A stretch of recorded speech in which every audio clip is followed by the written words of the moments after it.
My name is Nicklas Nygren. I live in a town called Gävle in the middle of Sweden. It's a pretty cool town. Not much happens here, but we have some really cool cafes and the world's largest straw goat. The straw goat is called Gävlebocken. It's as big as a house, and every year it's constructed and put in the center of town. And about half of the years someone burns it down, which is of course illegal, but it has become something of a tradition still.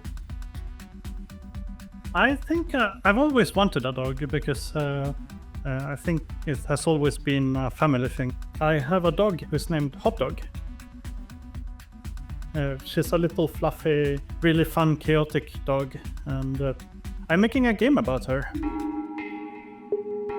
Yeah, I'm making a game called The Adventures of Rhythm Doggo, the dog, and the Quest to Beat the Levels, the video game. It's just a working title. And whoever plays the game actually gets transformed into a dog when they start the game, and then they have to beat the game, otherwise they will not be able to become a human again. It's kind of like a rhythm platformer where the levels respond to the music, but unlike most rhythm platformers, the player can also change the music. And that means in most rhythm games you have this thing where the player responds to the music, but in this game the music responds to the player and the player responds to the music, so you get this kind of both-way communication thing, which is really unique for the game. In Rhythm Doggo, I do want the player to feel like a musician. I want them to feel like they are both playing a game and composing music. There's just this joy in operating a little drum machine. If I have these pocket operators, they look like this. I take them where I go out to cafes, and then I compose these drum rhythms, and it's very fun. And it's a very common experience for electronic musicians to have, but I want to share it with the people who play games too. I got into music really early. My mom bought me like a synthesizer when I was only a few years old, and I was playing with it so much. And then I took piano lessons for a while. I've always had a good ear for music, but I've always been really terrible at notation. I think as a teenager again, I was introduced to trackers at some point, this specific type of music software where you input the notes in a vertical interface. It's very text-based, but the moment I tried it, I was hooked. I just wanted to compose more.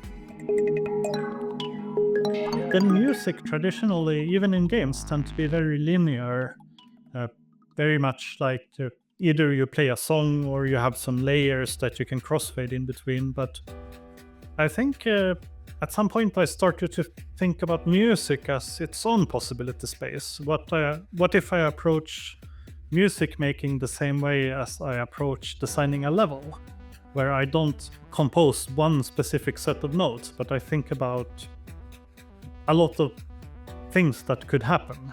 I started to design my own software that would allow me to compose the music in with that kind of way I'm thinking about it. In the 80s, when I was playing the game Wrecking Crew for the Nintendo 8-bit system, and it just had this little level editor built in, and I liked just putting down these ladders and items and playing around with the space. It was kind of mind-blowing for me that I could actually make my own levels in a game. As a teenager, I had that same problem as so many people have. I tried to make games, but I had these massive ideas, games that I could never hope to finish in my entire life. But in the early 20s, I just suddenly, at some point, I was like, wait a minute, what if I make a small game? And since I had that thought, let's make a small game, and I made a small game, and I actually finished it. And since then, I think everything was on track, and I've been releasing games steadily ever since. I think I will always make indie games. I don't see an end to it. It's probably something I'm gonna do my entire life. I may not be able to live off it my entire life. Like, the industry is looking pretty tough right now. But even if it's just a hobby, even if I pick up like a half-time job, 4 hours a day doing normal job stuff, I just need to do creative stuff. I need it to live. It's such an essential part of my life to be creating things.